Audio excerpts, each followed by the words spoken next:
اللہ پاک نے جب حضرت سیدنا آدم علیہ الصلاۃ والسلام کو تخلیق فرمایا تو آنکھ کھولتے ہی آپ علیہ الصلاۃ والسلام نے عرش اعظم پر سیدنا محمد مصطفیٰ صلی اللہ تعالیٰ علیہ وآلہ وسلم کا اسم مبارک یعنی نام لکھا ہوا دیکھا۔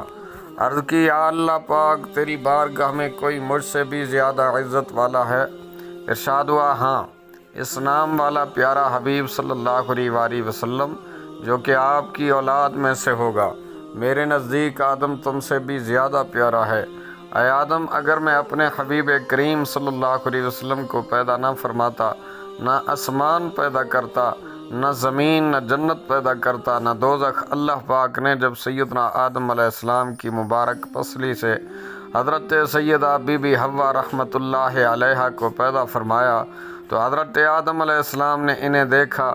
اللہ کریم نے حضرت آدم علیہ السلام کے جسم میں مخصوص خواہش بھی پیدا فرما دی تھی، اس لیے آپ علیہ السلام نے عرض کی یا اللہ پاک میرا اس کے ساتھ نکاح کر دے۔ ارشاد الہی ہوا اس کا حق کے مہر ادا کرو۔ عرض کی مولا کریم اس کا حق کے مہر کیا ہے؟ فرما پیارے آدم میرے آخری خاتم الانبیاء آخری رسول حضرت محمد مصطفیٰ صلی اللہ تعالیٰ علیہ وآلہ وسلم پر 10 بار درود پاک پڑھو۔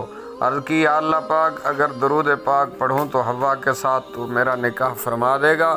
رب العالمین نے ارشاد فرما ہاں، تو سیدنا آدم علیہ السلام نے درود پاک 10 مرتبہ پڑھا۔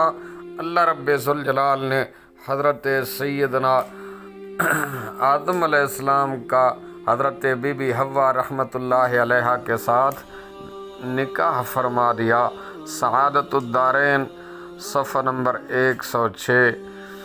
اللہم صلی علی سیدنا محمد وعلی آل محمد عدد ما فی علم اللہ صلاۃ دائمۃ بدوام ملک اللہ۔